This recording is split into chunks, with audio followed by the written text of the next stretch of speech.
우리가 계속해서 이 스가랴 말씀을 들어왔던 것처럼 지금 이 스가랴 선지자는 하나님께서 스가랴 선지자에게 환상을 통해서 이스라엘 백성들에게 예언하고 있는 말씀들입니다. 그리고 이 스가랴서를 통해서 들려지는 이 예언의 말씀은 표면적으로는 이스라엘 백성들에게 육체적인 또 물리적인 것들을 말씀하는 것 같으나 근본적으로 궁극적으로는 예수 그리스도를 통해서 이루어질 영적인 하나님의 나라를 계속해서 말씀하고 있다는 사실을 여러분이 기억하시면서 이 말씀을 함께 나눠주시면 좋겠습니다. 우리는 앞장에서 이스라엘의 원수들의 심판과 또 남은 자의 구원, 그리고 왕으로 오시는 그리스도의 초림, 예수님께서 베들레헴에서 구유에서 나시는 그 초림과 더불어서 하나님의 백성들의 승리와 또한 그의 자녀들의 받을 영원한 또는 영적 축복에 대해서 구장을 통해서 나오고 있습니다. 스가랴 선지자는 하나님께서 특별히 유대인들에게 풍성한 은혜를 베풀어 주셔서 그들이 행복하고 축복된 삶을 누리기에 부족함이 없으리라는 사실을 먼저 보여준 후에 이러한 약속이 성취되기 위하여 이제 지난날에 그리고 현재의 그들의 불신앙을 책망하고, 그러나 그럼에도 불구하고 하나님의 선택된 백성, 언약을 받은 백성에게 주어질 구원과 은혜에 대해서 다루고 있는 것이 여기 10장 말씀입니다. 그렇다면 먼저 여호와께서는 이 10장의 말씀을 통해서 이스라엘 백성들의 무슨 어떤 불신앙을 책망하고 있는가? 그것은 먼저 이는 그들이 여호와께서 넘치도록 베풀어 주시고자 했던 것을 기대하거나 소망하지 않았기 때문입니다. 근데 이 말씀을 보면 사실상 오늘날 우리에게도 지금 여기 본문에 등장하는 이스라엘 백성들과 같은 문제를 갖고 있습니다. 하나님께서는 말씀을 통해서 우리에게 수많은 은혜와 축복을 약속하고 있음에도 불구하고 우리들이 그것들을 믿거나 신뢰하지 않기 때문에 그것을 믿는 사람들이 해야 하는 그런 신앙의 행위들을 하고 있지 않다라는 것입니다. 지금 여기 이스라엘 백성들에게 하나님께서는 수많은 그리고 놀랍도록 귀한 약속들을 이스라엘 백성들에게 하셨습니다. 그렇다면 그 약속들을 믿는 사람이라고 한다면 그 하나님께서 주신 약속들에 대해서 소망과 기대를 갖게 될 것이고, 그리고 소망과 기대를 갖게 되는 사람이라면 당연히 그 소망과 기대가 이루어질 수 있도록 기도하게 되어 있다는 것이죠. 그러나 하나님께서 이스라엘 백성들에게 그렇게 많은 언약을 통해서 축복을 약속하고 또한 그들에게 은혜를 베풀어 주실 것을 약속하셨지만 이스라엘 백성들은 그 하나님께서 자신들에게 행하신 그 축복과 약속에 대해서 소망과 기대를 갖고 있지 않았던 것 같습니다. 그러다 보니 그들은 기도하지 않았던 것이죠. 이 부분에 있어서 오늘 우리가 이들과 별반 다르지 않다라고 하는 말씀입니다.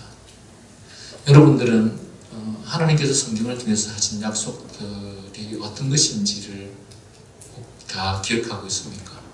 그리고 그 하나님의 약속들을 여러분은 믿고 신뢰합니까? 또는 그 약속들을 기대하거나 소망합니까?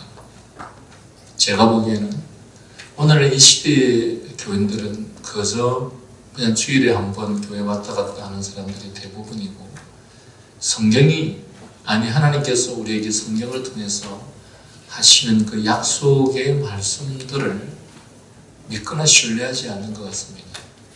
그것을 믿거나 신뢰하지 않다 보니 그 약속에 대해서 그 축복에 대해서 우리가 기대하지 않게 되고, 기대하지 않기 때문에 우리는 그것에 대해서 기도하지 않게 된다는 것이죠. 지금 이스라엘 백성들이 갖고 있는 문제가 바로 그런 문제였다라는 것입니다. 그래서 그들은 그러한 이유로 기대하거나 소망하지 않았으므로 이들은 여호와께서 분명히 당신의 백성들에게 축복을 약속하고 있음에도 불구하고 그들은 여호와께 기도하지 않았습니다. 그래서 본문 이 말씀 제일 첫 부분에서 여호와께 피를 구하라고 하는데, 그 여호와께 피를 구하라고 하는 이 내용 속에서 담겨진 하나님의 마음과 뜻이 도대체 어디에 있는가 했었을 때, 본문에서 여호와께 피를 구하라고 함으로써 사실은 기도하지 않는 이스라엘 백성들을 책망하고 있는 내용이 지금 이 본문의 내용입니다. 그래 선지자는 이스라엘의 모든 축복의 풍요로움을 누리지 못한 것이 여호와께서 주시지 않은 것이 아니라 그것을 기대하지 않아 기도하지 않았던 이스라엘의 잘못이므로 지금 그들의 변망덕을 책망하고 있습니다. 오늘날 많은 신자들은 하나님께서 자신들에게 은혜와 긍휼을 베풀어 주지 않으셨을 때, 또한 자신들이 생각하는 그런 은혜와 사랑과 축복을 베풀어 주시지 않으셨을 때 그것이 마치 자신들에게 있지 않고 하나님께 있는 것처럼 생각을 합니다. 하나님께 있는 것처럼 생각하니까 자신들 앞에 그런 문제가 있을 때마다 사람들은 하나님을 원망합니다. 하나님, 나에게는 왜 이렇게 하십니까? 왜 나에게는 이렇게 해주지 않습니까? 라는 식으로. 그러나 그 근본 책임이 하나님께 있는 것이 아니라 하나님께서 우리에게 약속하신 축복에 대한 기대와 소망을 가지지 않았던 우리에게 있고, 기대와 소망을 갖지 않으니 당연히 기도하지 않게 되는 것이죠. 물론 오늘날 신자들이 자신에게 어떤 불행한 일들이 갑자기 생기거나 일어났을 때는 그때는 어쩔 수 없이 매달리고 기도할지 모르겠지만 일반적인 상황 속에서 우리는 기도하지 않습니다. 왜 기도하지 않는가? 성경이 가르치는 이 약속의 말씀, 하나님께서 우리에게 약속하신 이 축복의 말씀을 우리는 기본적으로 믿지 않는 것 같습니다. 그러니 평소에 어떤 일이 일어나기 전에 정말 우리가 이리도 저리도 하지 못하는 사면초가에 이르렀을 때는 그때는 어쩔 수 없이 하나님 앞에 나와서 하나님께 구하기는 하지만, 그러나 그때의 모습은 사실은 신앙인의 모습이 아니고 하나님을 믿지 않는 불신자들도 그런 상황이 되면 누구나 끝없이 신에게 매달리게 되어 있습니다. 만약에 신자가 자신이 어떤 사면초가의 상황에 처했을 때 하나님께 매달리고 기도하는 그것이 신앙에 의해서 나온 것이라고 한다면 그것은 사실상 착각입니다. 왜냐하면 하나님을 믿지 않는 불신자들도 그런 상황이 되면 언제든지 신에게 매달릴 수밖에 없습니다. 여러분, 1년 내내 기도하지 않던 사람들이 왜 수능 전날에는 그렇게 교문 앞에 가서 교문을 붙잡고 기도합니까? 평소에는 1년 내내 기도할 수 있는 시간들이 그렇게 많았지만 그 내내 기도하지 않던 사람들이 그 하루를 앞두고는 절박하게 기도합니다. 이것이 신앙으로 말미암은 것입니까? 아닙니다.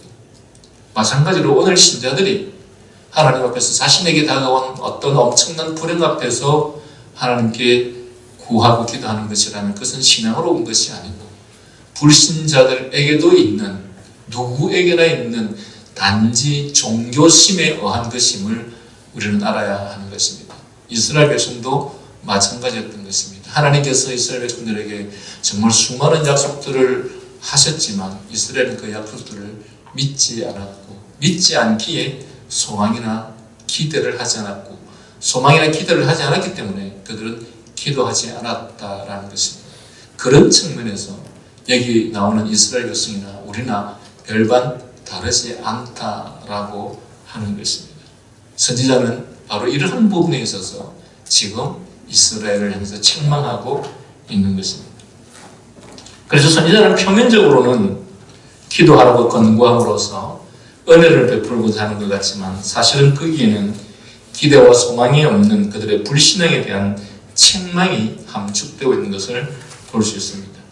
그래서 하나님께서는 학개서에서 우리가 보는 것처럼 그들에게 하나님께 기대와 소망이 없는 그들에게 손을 떼시어 그들이 양식의 결핍으로 인해서 고초를 겪게 하셨던 것을 볼 수 있습니다. 이런 이유 때문에 선지자는 지금 그들을 훈계하고 책망하고 있는 것입니다.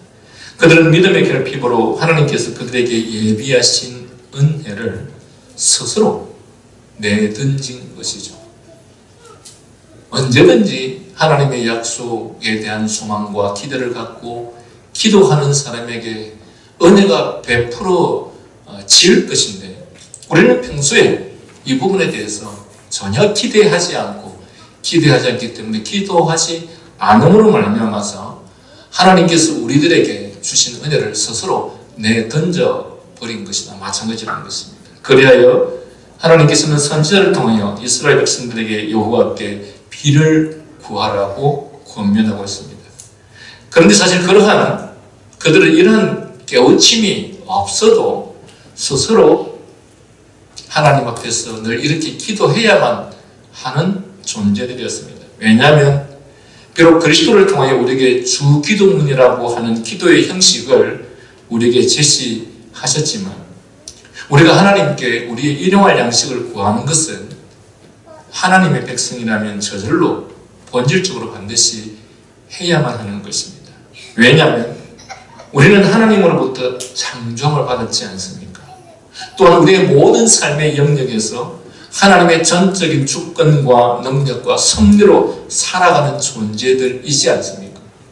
그렇게 살아가는 존재들이기 때문에 우리는 매일의 삶 속에서 하나님께서 일부러 우리들에게 기도하라고 말씀하지 않으셔도 우리라는 존재가 누구인지, 우리라는 처지가 어떤 처지인지, 우리 앞에서 하나님이 우리에게 하시는 것이 어떤 일인지를 생각한다면 저절로 우리가 매일의 삶 속에서 우리가 주님께서 가르치신 그 기도의 내용처럼 매일매일의 삶 속에서 일용할 양식을 구하는, 즉 매일매일의 삶 속에서 하나님께서 나와 함께 하시지 않으시면, 매 순간 하나님께서 은혜를 베풀어 주시지 않으시면 나는 존재할 수 없습니다 라는 기도를 우리는 매 순간 하지 않을 수 없는 존재라는 것이죠.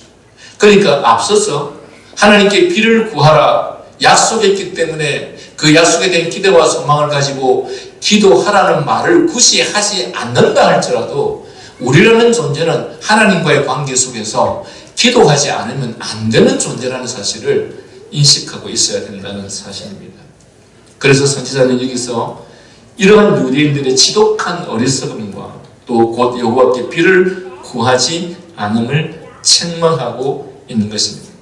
그래서 선지자를 통해서 봄비 때라고 말하는데 사실 이스라엘 땅에 추수 전에는 반드시 비가 내려야만 추수를 할 수 있기 때문에 비를 구하라고 합니다. 특히 이스라엘에서 파송 때하고 그 다음에 추수가 일어나기 전에는 반드시 비가 내려지지 않으면 이스라엘 땅에서는 수확, 결실을 할 수 없기 때문에 그때는 반드시 비가 와야 된다는 것이죠. 그런 측면에서 비를 구하라고 하는 것입니다. 뿐만 아니라 구름을 일게 하시는 여호와라고 말씀하심으로써 여러분이 잘 아시는 것처럼 이 구름이라고 하는 것은 비가 내리기 전에 비가 올 것에 대한 전조를 뜻하시는 것으로서 구름이 낌으로써 소낙비가 곧 내림으로 땅이 충분히 젖을 만큼의 풍성한 비가 올 것을 말씀하고 있는 것이죠.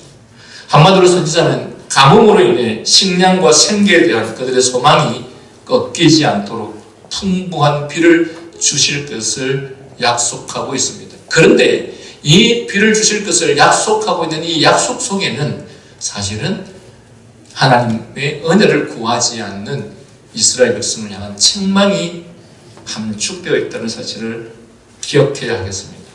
이어서 2절에서 대저 드라빔들은 허탄한 것을 복술자는 진실치 않은 것을 보고 거짓 꿈을 말한즉 그 위로가 헛됨으로 백성이 양같이 유리하며 목자가 없으므로 공고를 당하나니라고 말하고 있는데, 여기서 스가랴 선지자는 하나님께서 유대인들에게 관대히 대하지 아니하시는 책임은 마땅히 그들 자신에게 있음을 확정해주고 있습니다. 하나님께서 왜 이스라엘 백성들을 관대히 행하지 않습니까? 왜 이스라엘 백성들에게 고난을 허락하십니까?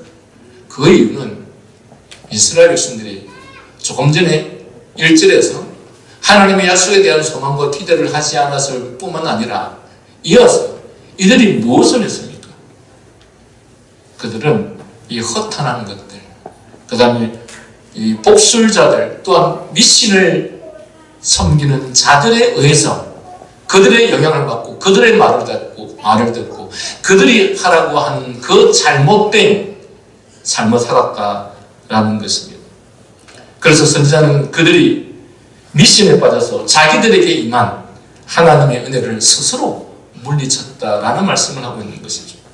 스가랴 선지자는 여기에서 이 우상 숭배를 하는 사람들이 이방인들이 아니고, 즉 이방인들의 우상 숭배를 책망하는 것이 아니고 유대인들이 하나님께서 풍성함을 약속하신 그 하나님의 은혜를 그들은 기대하거나 소망으로 받아들이지 않고 오히려 참 하나님을 떠나서 참 하나님이 아닌 거짓 우상과 술사와 점장이들을 불러서 헛된 망상에 빠진 것을 지금 책망하고 있습니다. 여러분, 제가 때때로 사람들의 말을 들어보면 오늘날 신자들도 점을 보는 사람들이 있고, 오늘날 신자들도 이런 것들을 추구하는 사람들이 많이 있습니다. 물론 이 신자들 중에서 하나님을 믿지 않는 이 복술자들, 점장이들에게 가서 그들에게 머리를 갖다 대고 내 미래가 어떻게 될 것인지 구하는 자들도 있지만, 그런데 대부분의 그리스도인들은 그들에게는 그래도 체면이 때문에 안 갈지 모르겠지만 소위 예언에 대한 은사를 받았다는 사람들에게 찾아가서 내 장래가 어떻게 될 것인지 물어보는 사람들이 정말 많습니다. 제가 중고등학교 시절에도 저희 어머님도 몇십 년을 신앙생활 했던 분이 교회로부터 제대로 배운 것이 없으니 미래에 대해서 예언한다라고 하는 어떤 권사를 찾아가서, 저는 그때 뭣도 모르고 엄마를 따라갔고 기도를 받은 적이 있었죠. 그리고 그 권사님은 제 미래를 쭉 설명해 줬습니다. 앞으로 어떻게 될 것이라.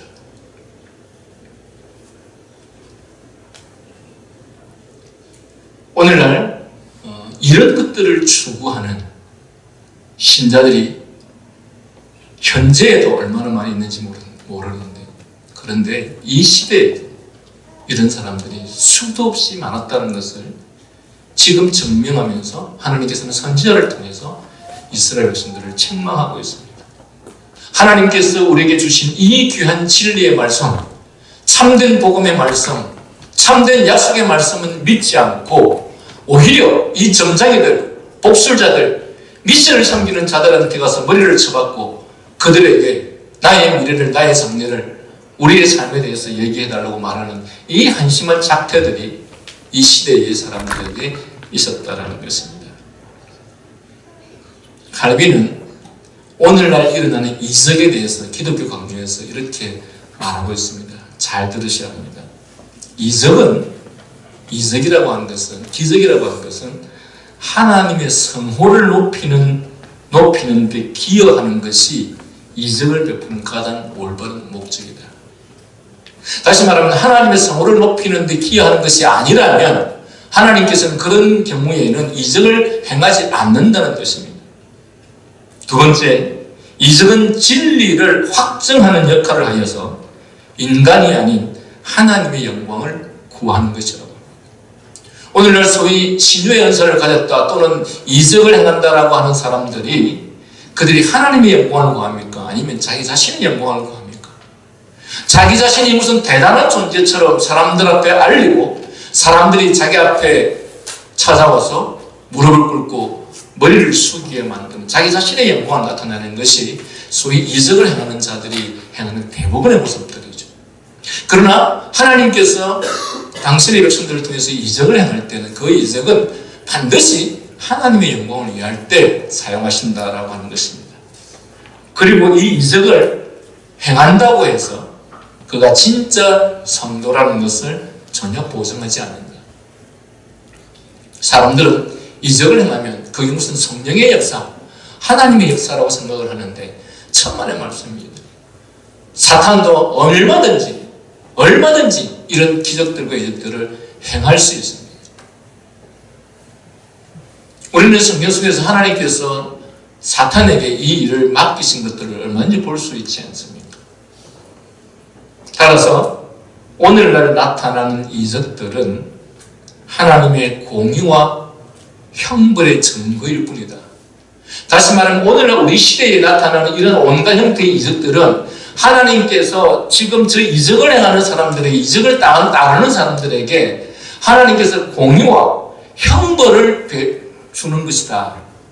사람들은 그 이적과 기적을 보면서 와, 하나님의 축복이다, 하나님의 은혜다, 하나님께서 나에게 기적을 베풀었다, 이렇게 생각을 하는데 아니다, 반대라고 말씀합니다. 오히려 어떤 사람들이 오늘 이 시대에 그런 기적과 이적들을 체험하고 있느냐? 그렇다면 지금 그 사람에게, 그들에게 하나님께서 형벌과 공의를 행하는 것이다 라고 말하고 있는 것입니다. 왜냐하면 데살로니가전서 2장 10절에서 11절 말씀에 근거하면 하나님이 미혹의 역사를 그들에게 보내사, 즉 그들이 미혹당하도록 그들에게 보내사 거짓 것을 믿게 하심은 그들이 참된 진리를 믿지 않고 불의를 좋아하는 모든 자들로 하여금 심판을 받게 하시기 위해서 그렇게 하신다는 것입니다. 참된 진리를 믿고 참된 진리를 쫓는 사람이라고 한다면 그런 이적들과 기적들을 쫓아다니지 않는다는 것이죠. 그러나 그들이 참된 진리를 믿지 않고 진리를 신뢰하지 않다 보니 그들은 기적이나 이적을 따르게 되니 그렇게 하나님의 진리를 따르지 않고 신뢰하지 않는 자들에게 오히려 그들에게 기적과 이적을 통해서 하나님의 진리 안에 들어오지 못하게 오히려 심판을 행하실 때 그렇게 한다라고 하는 거죠. 그래서 그는 결론적으로 이렇게 말합니다. 오늘날 이적에 몰두하는 현상은 하나님께 대한 진정한 예배로부터 멀어지게 하는 사탄의 미혹에 지나지 않는다. 얼마 전에 저희와 함께 신앙생활을 했던 어떤 한 권사님이 요즘 사람들을 모아서 늘 기도를 해서 병을 고쳐주고 낫게 하는 그런 기적을 베푼다는 이야기를 제가 최근에 들었습니다. 여러분, 이러한 것에 몰두하는 것은 하나님께 대한 진정한 예배로부터 멀어지게 하는 사탄의 미혹에 지나지 않는다고 칼빈은 말하고 있습니다. 어리석은 인생들이 하나님께서 정당한 방법으로 진리를 통해서 분명히 우리들에게 약속하시고 그 은혜를 베풀어 주시고자 하는데 그것에 대한 믿음과 소망은 갖지 않고 그 약속에 대한 믿음은 갖지 않고 오히려 사탄이 장난치는 그 사탄의 놀림감이 되어서 거기에 빠져서 오히려 하나님으로부터는 멀어지는 이런 현상들이 당시에 이스라엘 백성들이 했던 행위들이었고 오늘 우리 시대에 하나님을 믿는다고 하는 그 이 사람들이 하고 있는 행위들이다라는 사실입니다.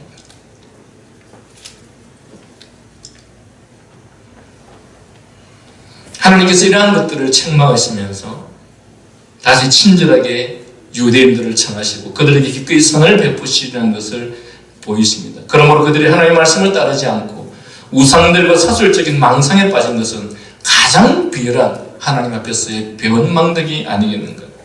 하나님께서 말씀하신 진리를 그들이 굳게 믿었다면 그들은 소망을 잃지 않았을 것이고 그러나 그들은 우상과 사술과 사단의 관계에 빠질 만큼 하나님께 중한 죄를 범했으므로 지금 선지자는 그들의 사악함을 책망하는 것은 너무도 당연한 것입니다. 그래서 선지자는 이절에 대해서 드라빔들은 허탄한 것을 말하고 복술자들은 진실치 않은 것을 보고 거짓 꿈을 말한 적이라고 말합니다. 간단히 말해서 선지자는 불신앙을 가진 자들은 아무리 노력해도 아무것도 얻을 수 없으며 결국에는 사탄에게 비참하게 속았음을 언젠가 깨달으려는 것을 말해주고 있습니다. 그러므로 선지자는 하나님 외에는 진리가 없기 때문에 사람이 하나님께로부터 떠나면 이렇듯 헛된 것들을 의지하게 된다고 말합니다. 여러분, 이 말은 무슨 말이냐면 오늘날 우리 시대에 어떤 기독교인들이, 어떤 신자들이 이러한 이적과 기적을 줬고, 또한 어떤 사람들이 말한 꿈에 대한 이야기를 듣고, 어떤 사람들이 말한 예언에 대한 말씀을 듣고자 한다면 그들은 하나님을 또는 진리를 떠난 사람이라는 것입니다. 인간은 하나님을 떠나게 되면 이런 헛된 것들을 쫓게 되어 있다라고 말하고 있습니다. 오늘날 우리가 이러한 것들을 추구하거나 이런 것들을 쫓고 있습니까? 그렇다면 그는 하나님을 떠났기 때문에 이렇듯 하나님과 상관없는 헛된 것들을 쫓게 된다고 말하고 있는 것이죠. 그는 이어서 우상들과 복술자들과 술사들로 인해서 그 위로함이 헛됨으로 라고 덧붙이고 있습니다. 그리고 백성이 바로 그러한 이유 때문에 백성이 양같이 유리하며 목자가 없으므로 곤고를 당하니 라고 말함으로써 그 사실을 증명하고 있습니다. 여러분, 이스라엘 백성들이 왜 바벨론 포로가 되었습니까? 왜 이스라엘 백성들이 그 바벨론에 의해서 그렇게 비참하게 무참히 짓밟히게 되었습니까? 이 모든 것들이 누구들 때문에? 바로 그 당시에 이 거짓 지도자들 때문에, 또한 백성들은 이 거짓된 미신적인 이러한 잘못된 신앙을 추구한 그 결과로 그들이 그렇게 되었다는 것입니다. 그래서 선지자는 여기서 유대인들이 경험을 통해서 지혜를 배우도록 하기 위해서 지금 과거에 자신들의 포로 생활, 즉 백성이 양같이 유리하며 목자가 없으므로 곤고를 당하니라는 이 말씀을 함으로써 이스라엘 백성들이 그 바벨론 포로의 삶을 연상하도록 지금 이 말씀을 하고 있는 것입니다. 사실 그들은 큰 환난을 통해서 하나님 없이는 참되고 확실한 안식이 없음을 이미 알고 있었습니다. 그래야 선지자가 그들이 각기 제 길로 가는 것을 보고 조상들이 겪었던 징계를 예를 들면서 그들을 책망하고 있는 것은 공연한 일이 아닙니다. 이처럼 유대인들이 또다시 조상들의 타락한 호기심을 흉내내었으므로 선지자는 모두에게 잘 알려진 이 사건들을 통해서 그들이 깨닫지 못함을 정당하게 책망하고 있는 것입니다. 이 이스라엘 백성들은 매를 맞고도 지혜를 얻지 못하므로 그들의 어리석음은 말할 필요도 없습니다. 그런데 우리가 여기서 주목해야 할 것은 선지자가 그들에게 주님께 비를 구하라고 명할 때 사실은 단순히 물질적 풍요를 구하라고 하는 것이 아닌 그리스도의 왕국에 대해서 말하고 있다는 사실을 알아야 합니다. 봄비가 내리시기를 구하라고 말할 때 우리는 늘 하나님의 은혜, 하나님의 축복하면 물리적인 것밖에 생각하지 않죠. 이스라엘 백성들이 바벨론 포로에서 돌아와서 하나님께서 너희를 다시 회복시킬 것이다 라고 하셨을 때 그들은 오로지 물리적인 것들밖에 생각하지 않았습니다.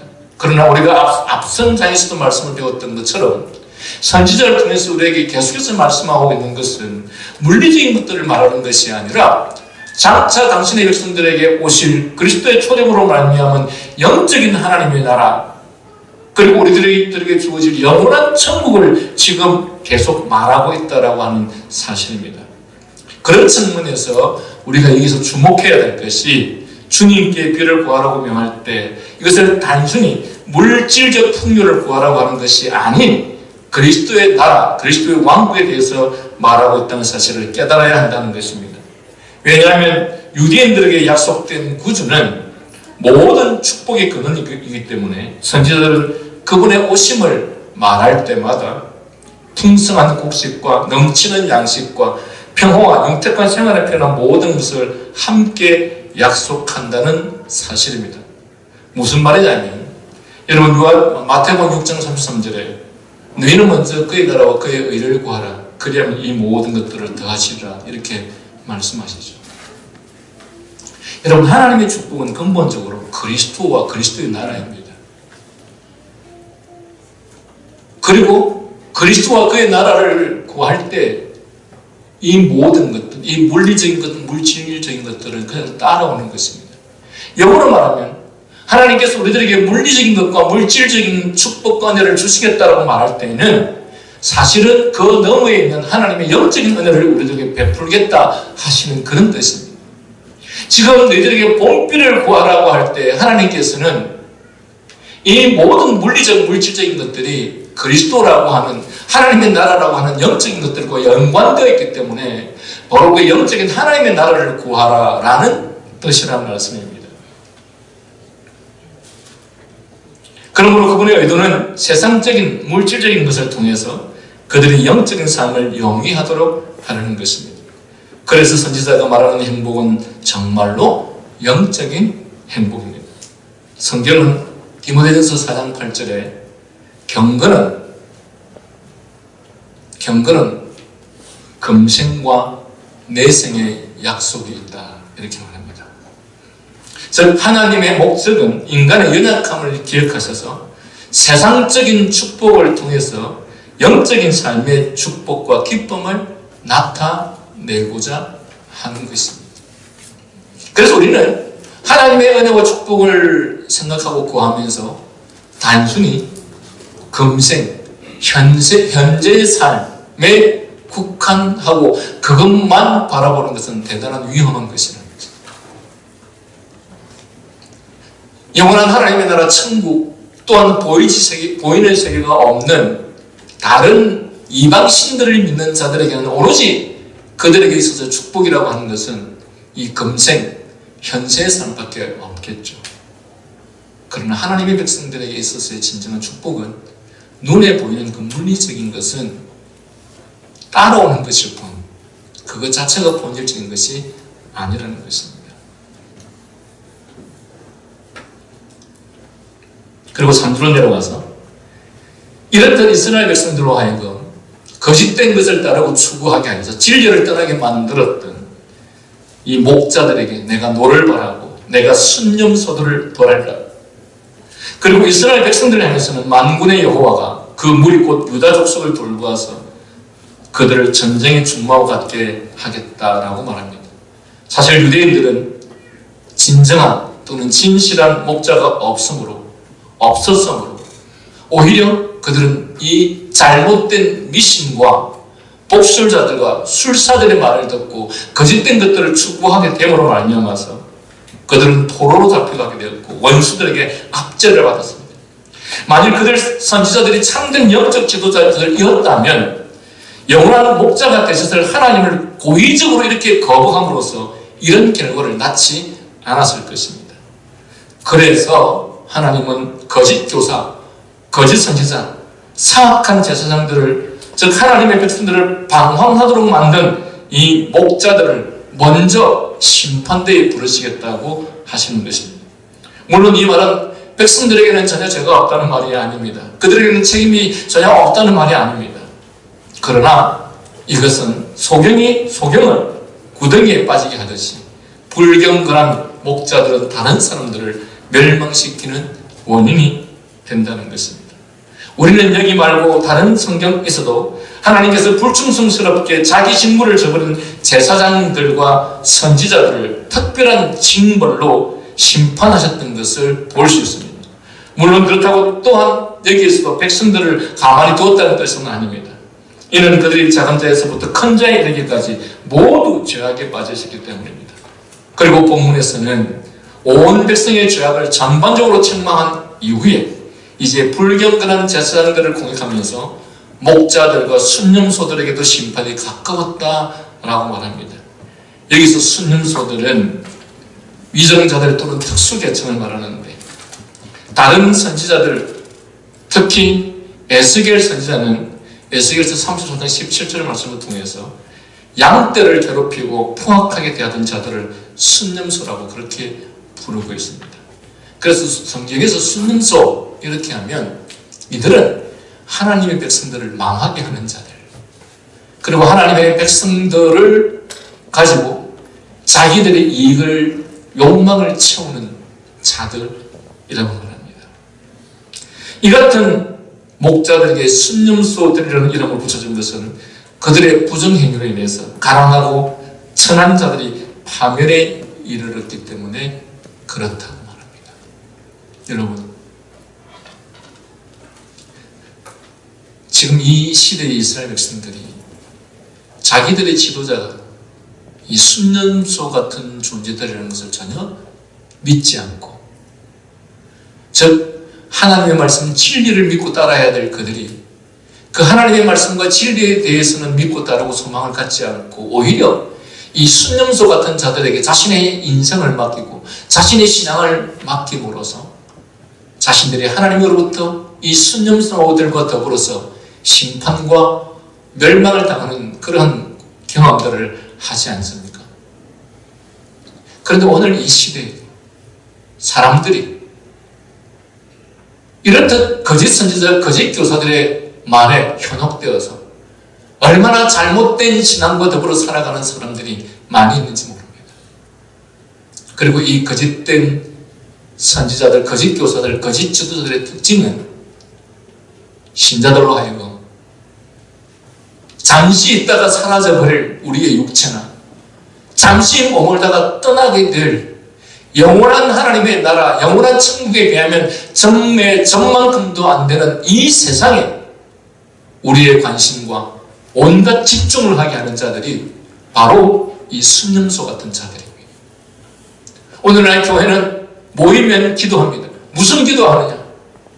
잘 되게 해달라, 복 받게 해달라, 돈 많이 벌게 해달라, 부자가 되게 해달라, 지위가 높은 자가 되게 해달라, 권세가 있는 자들이 되게 해달라, 좋은 학교에 가게 해달라, 좋은 직장에 가게 해달라, 온통 이러한 것들로 우리의 기도 제목을 삼습니다. 주님은 분명히 주님 가르친 주 기도문을 통해서 우리들에게 그런 기도는 하지 말라고 말합니다. 그런 것들은 다 이방인들이 하는 기도라. 너희는 그의 나라와 그의 의를 구하라 라고 우리들에게 가르치죠.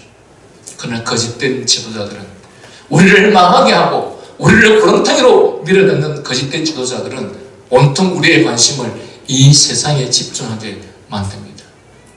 솔로몬은 여러분들이 그렇게도 꿈꾸고 가지기를 원하고 추구하는 그 모든 것들을 다 가져본 분으로서 그가 하는 고백은 모든 것이 헛되고 모든 것이 헛되고 헛되다.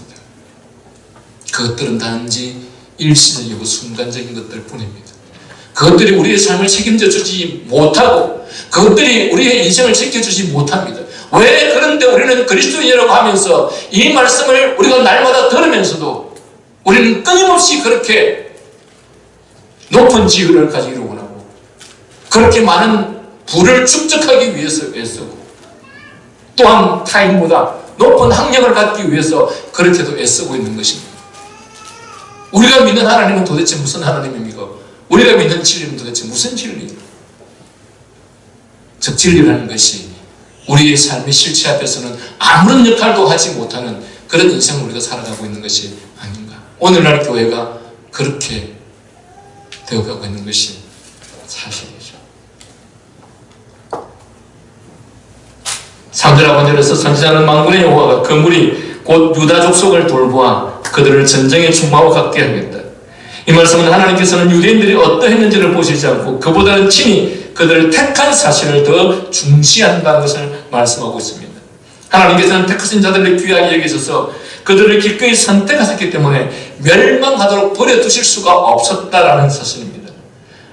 하나님께서는 교회가 목자들의 허물로 인해서 멸망의 위기에 직면했음을 보시고 비록 그것이 심판과 보응의 이유가 되지만 그러나 그들을 향한 하나님의 은혜가 긍휼이 더 우선이기 때문에 그들을 그렇게 멸망 가운데로 가도록 버려두실 수가 없었다는 것입니다.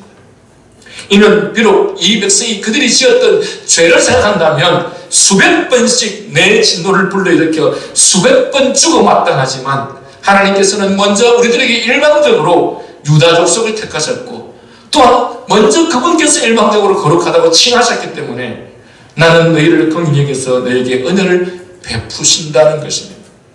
우리의 행위대로 한다면 우리는 벌써 망해야 되고 벌써 하나님의 징계를 받았어야 되지만 그러나 하나님께서 우리를 먼저 택하셨기 때문에 우리를 먼저 긍휼히 여기셨기 때문에 그래서 너희들에게 은혜를 베풀어 주시겠다라는 것입니다.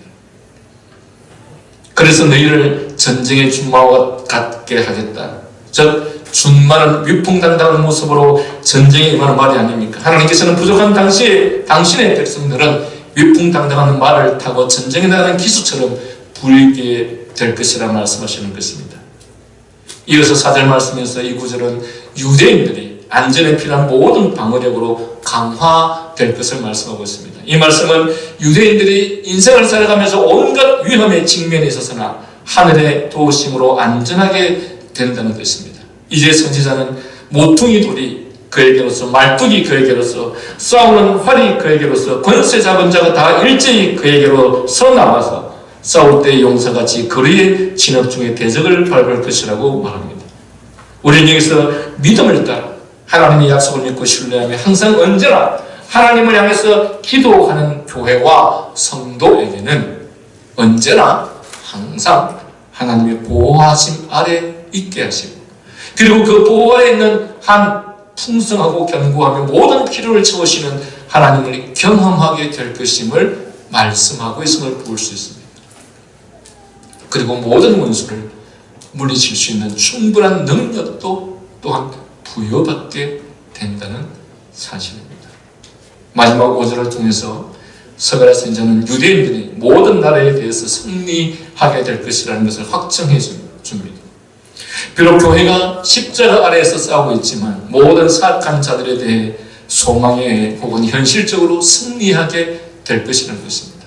이는 하나님께서 교회를 굳게 붙잡고 계시고 또한 충성된 자들이 인내로 그 영혼을 지키도록 해주시고 또한 권능으로 그 교회를 보호하시고 그 원수들의 모든 포효함과 탐욕스러운 외침 가운데서도 하나님께서 안전하게 지켜주실 것이기 때문에 그렇습니다. 이처럼 하나님께서는 자기 백성의 심령에 그토록 힘을 불어넣으시고 구원의 소망을 부여하시며 난폭한 공격으로부터 방어하시기 때문에 지금 이 서가랴 선지자는 교회는 마치 거인이나 강한 자처럼 그 원수를 짓밟아 승리하라고 증거하고 있습니다. 그러므로 교회는 하나님을 의지하는 법을 배워야 합니다. 하나님을 의지하는 교회 앞에 그 어떤 외부의 그들의 힘과 용맹, 무기 사용과 기술은 아무런 효력을 발휘할 수 없기 때문입니다. 말씀을 정리합니다.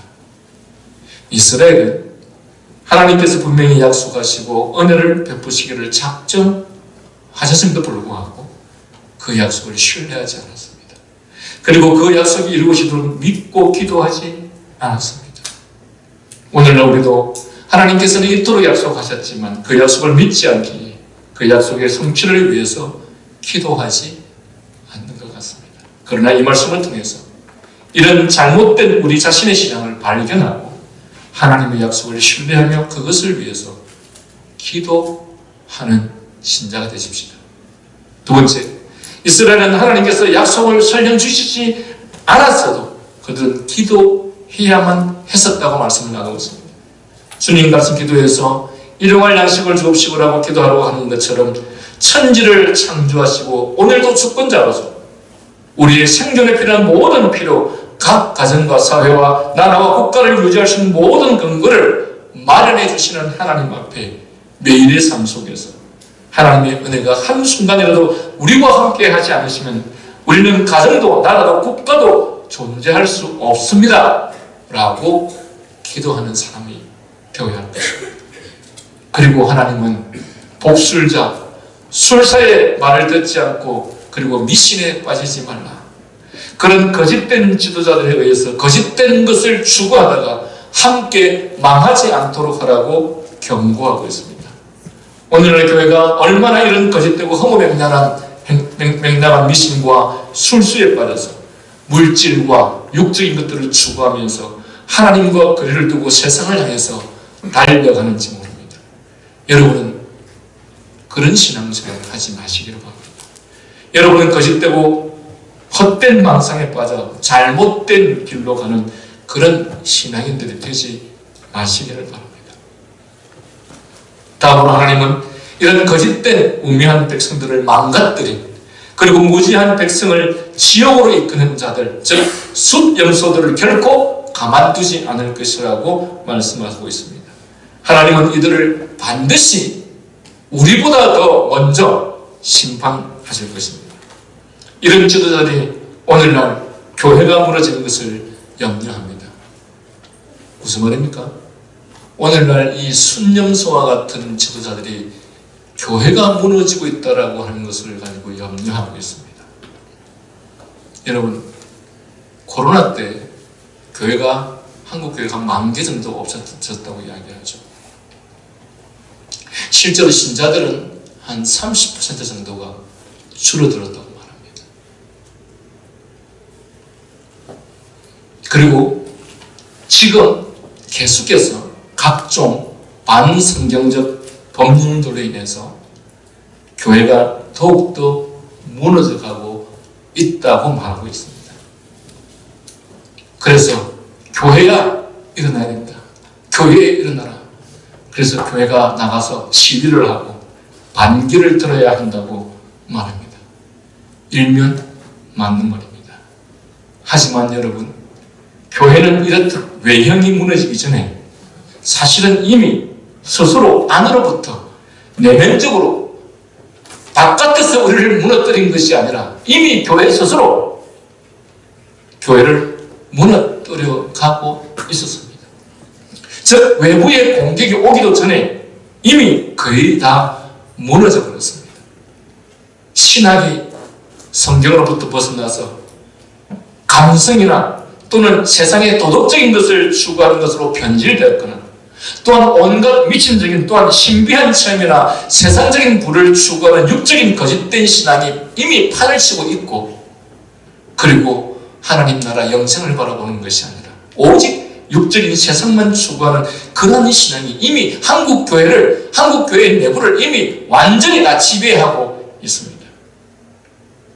그런데 이러한 교회를 만든 일에 누가 열성을 다했습니까? 지도자들과 거짓된 지도자들과 그 거짓된 지도자들을 따르는 교인들이 함께 합작해서 교회를 무너뜨렸죠. 이미 내부로부터 교회는 다 무너졌는데 외부에 가서 외부의 어떤 기관들이 교회를 무너뜨리려고 한다고 하면서 우리가 나가서 시위해야 된다. 물론 제가 말씀드린 것처럼 일면 맞는 말이지만 훨씬 더 심각한 것은 교회 스스로가 내면적으로 이미 다 무너져 버렸습니다. 건물이 있는 것이 무슨 의미가 있습니까? 오늘날 여러분이 이곳에 존재하는 것이 무슨 의미가 있습니까? 여기에 존재하는 우리의 신앙은 이미 다 무너져 있는데, 우리의 신앙은 이미 과거에 우리가 하나님 앞에 열심을 가졌던 참된 진실한 신앙을 가졌던 신앙은 이미 다 사라져버리고 어쩌면 우리는 껍데기만 앉아있는데, 그런데 교회가 무너져 간다고, 예언교가 무너져 간다고 걱정하고 있는 그것이 얼마나 한심해 보이느냐 하는 것이, 우리 안에 있는 우리의 내부의 신앙을 다시금 세우는 것이 더 급선무이고, 하나님의 교회 안에 신앙과 신앙이 바로 세워지는 것이 훨씬 더 중요한 것이라는 사실을 기억해야 할 것입니다. 그러나 여러분, 이러한 얘기에도 불구하고 하나님은 하나님의 약속을 신뢰하고 그분을 경외한 하나님의 백성들과 그 교회를 향해서 약속하십니다. 여호와가 그들과 함께한지 그들이 부끄러워하게 하리라. 즉 하나님의 약속을 생각할 때 단순히 이 땅에 물리적인 것들만 생각하는 단순한 신자가 되지 않기를 바랍니다. 하나님은 참된 하나님을 우리가 얻게 되면 물리적인 것이 함께 오는 것은 너무도 당연한 것입니다. 그러므로 어려울수록, 위기일수록, 심각할수록 우리는 더욱더 하나님의 약속을 신뢰하고 그 약속을 소망하고 기대하면서 그분 앞에 나아가서 기도하는, 그래함으로써 하나님의 능력을 바라보는 여러분과 제가 될 수 있기를 바랍니다.